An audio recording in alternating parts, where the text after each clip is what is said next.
Hello, U.S. history students, and welcome to the first of 3 lessons on the Great Depression. So, this week we're focusing on the 1920s and 1930s. In our first lesson for the week, we talked about the Roaring Twenties. And the Roaring Twenties are a period of good prosperity for the United States. They're also a period of social change, okay? Now, at the end of World War I, we talked a little bit about this before break. Our economy is doing really, really well, okay? We come out of the war virtually unharmed. The fighting was in Europe, not here in the United States. We had casualties in the war, but not as many as, say, the European countries. So our economy comes out in a really, really good shape. The country comes out in really, really good shape. Unfortunately, because of that, other countries are depending on us. So if something bad happens to our economy, it's going to have effects around the world. Also, there's a lot of chaos, there's a lot of turmoil in Europe after World War I because of the failure of the Treaty of Versailles to create a lasting peace. That's beginning to erupt as well. Okay. So it's just a very, very interesting time as the United States moves into the 30s. Now, if the 20s was a good time for the United States, then the 30s is not going to be a good time, okay? The 30s are going to be characterized by the Great Depression, and that's what we're going to look at today in this presentation are the causes and effects of the Great Depression, okay? Now, again, no notes that you have to fill out. I want you to take your own notes on this. So I would draw a little chart, put causes on one side, effects in the other, and in the center, we'll define what the Great Depression is, okay? All right, so here we go. The first major cause occurs in October 1929 with the collapse of the stock market. Okay, October 1929, the stock market collapses. Now, here on this graph, and pay attention to this, over here we got the Roaring Twenties. Things are going real well, the economy's booming, and then bam, here's 1929, the stock market drops. There's a brief recovery, and then bam, here we are into the Great Depression. Now, the reason that the stock market crashed was because of over speculation on stocks.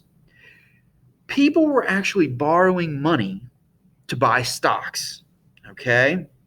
And the idea was your stocks, because the stock market is booming, your stocks are going to pay off. You'll be able to cash in your stocks and use the money to repay your debt or repay your loan and have some left over. That's the over speculation, is you just continue to think that the stock market's going to go up with no end in sight.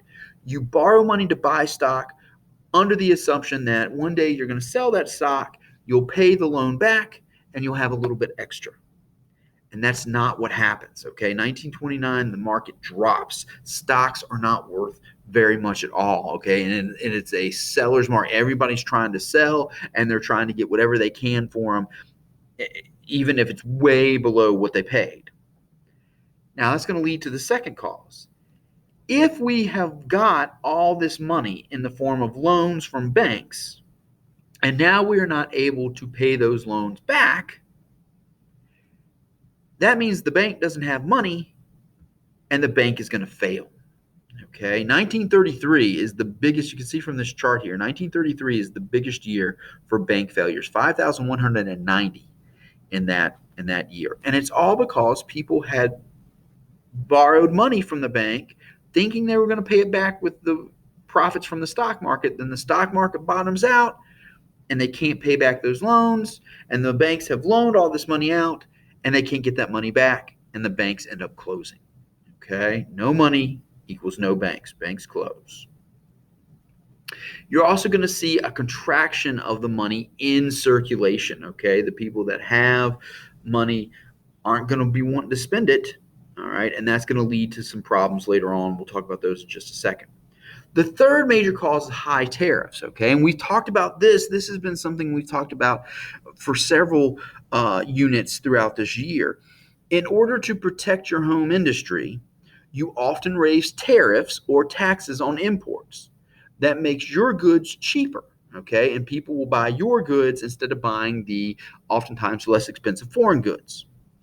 Well, the big tariff at this time is the Hawley-Smoot tariff, and that's really going to raise those tariffs on imports in order to protect American business. Now, it is done with the best of intentions because our economy is beginning to crumble here. We're trying to protect American jobs. We're trying to protect American industries by getting people to buy American. However, we've talked about this, if you raise the taxes on everybody else's stuff coming into your country, then those other countries are going to raise taxes on your stuff going into their country. And what ends up happening is this Hawley Smoot tariff actually ends up to a trade stoppage. And the companies that are still going aren't going to be able, there's not enough people here in the United States to buy the goods because the money supply is contracting. And because nobody else is trading with us and nobody else is using those goods, we can't sell them to other countries either. So we're facing a difficult situation at home and a difficult situation in terms of our trade. People just aren't buying. And the combination of these three things, the stock market crash, the failure of the banks, and the high tariffs, is going to lead to the Great Depression, 1929 to 1940. Okay. Now, there are going to be plans, it's called the New Deal. We're going to talk about that next week to try to get us out of the Depression. But the thing that's really going to get us out is World War I, which is why I have the Great Depression lasted from 1929 to 1940. Now, what is the Great Depression? It is a severe economic downturn. People lose money in the stock market. We talked about that. That was, cause number one. They spent all this money or borrowed all this money to buy stocks. And then the stocks bottom out and they can't reclaim their money from purchasing it in the first place. Okay, so we got a severe economic downturn. Lots of people are going to lose money in the stock market. People are going to stop spending money. And when people stop spending money, it's a vicious cycle. Okay, this whole thing is a vicious cycle. People borrowed money to buy stocks. Stock market collapsed. Sorry about that. People borrowed money to buy stock. The market collapses. They can't recoup their losses. They can't give the money back to the bank. The bank closes. More people are without money. More people lose money in the stock market. More people can't pay back the loans. More banks fail, and it keeps going on and on and on. The same thing here. People stop spending, which means companies are going to stop producing things. We've got problems with trade already. If you're not producing things, you're going to lay off people, which means people aren't going to have as much money, which means they're not going to spend that money, which means more companies are going to lay off people and more companies are going to slow production. And it just keeps going on and on and on. It's a very, very vicious cycle. Now, let's talk about some of the effects of all this, okay? Right here, you can see unemployment, okay? The unemployment numbers going up, all right? They dip a little bit, all right? Then they go back up. They dip some more, all right? Then they go back up. And then finally, here we are in World War II, and employment's going way down, okay? Jobless men keep going. We can't take care of our own. People would actually move from place to place looking for jobs. People wanted to work. Look at this guy down here. Who will help me get a job? I do not want charity. People wanted to work. In fact, that's the number one effect of the Great Depression is unemployment. Okay? In fact, unemployment is going to feed into everything else that we talk about on this list. Now, you want to run a little bit of unemployment in your economy, but not 25% worth. That's a quarter of the workers. A quarter of the workers are out of work during the Great Depression. That's not something we want. Okay, so unemployment's a big thing. Unemployment, you're not bringing home money. If you don't have money, how can you afford rent? How can you afford to buy houses? Okay, that's going to lead to our second major effect, homelessness. Now, you can see here in this picture, some people move from place to place looking for things. They can't afford the house, so they packed everything that they own here in this car and on this trailer, and they're going somewhere looking for a job, looking for shelter. Okay, some people, if you've ever read the book, The Grapes of Wrath, The Grapes of Wrath is about the Joad family going all the way out to California looking for work. Down here, this group of shacks right here, the president who is in office at the beginning of the Great Depression is Herbert Hoover. And Hoover did not take the Depression seriously enough. So Hoover gets blamed for the Depression. So this collection of shacks down here is known as a Hooverville, okay? And you'd see guys walking around the street with their pockets turned inside out because they were empty. They didn't have any money. And those were called Hoover flags, all right? But homelessness is a big effect here. Number three, we've talked about this. All these are pictures of banks. All right. That's because banks close. Banks don't have any money. They've lent all the money out to people who were buying stock, thinking they'd be able to pay the loans back, and now they can't. The bank has no money. The bank's got to close. Banks close. We got a picture of a little store. Now, this looks like a cool store. They got a lot of products and things like that. Everything is nice and organized, okay, on the shelves and everything.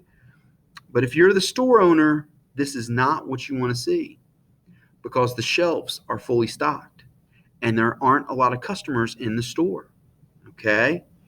That's because there's a decline in demand for goods.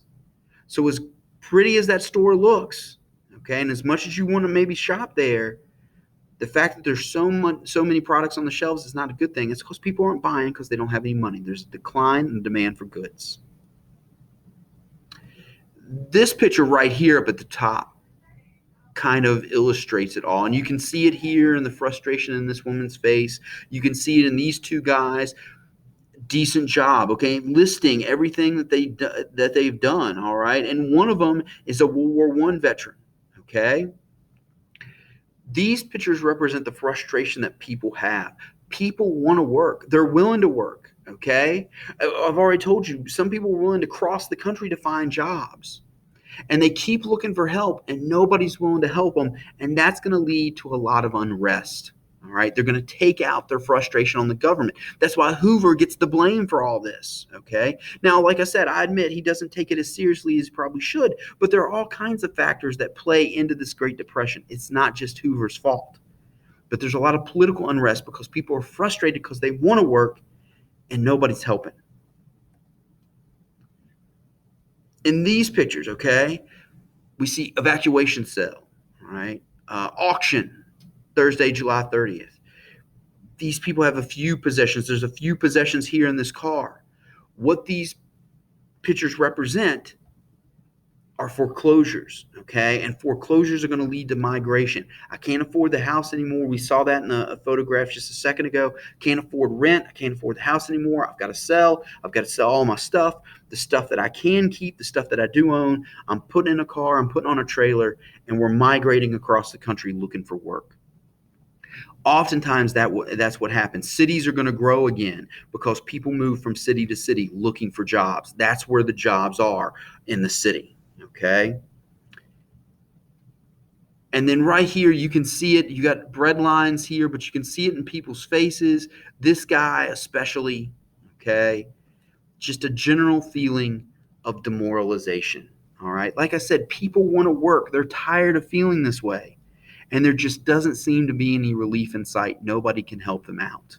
And that's going to lead to a lot of demoralization. Now, real briefly, those are the causes and effects of the Great Depression. We're going to review this stuff. I'm going to add a couple more details in our next presentation. Then we're going to talk about the hardships of the Great Depression. And there's going to be one quiz that covers all this information at the end of the week. Okay, so be sure you're keeping track of your notes and getting ready for that quiz at the end of the week.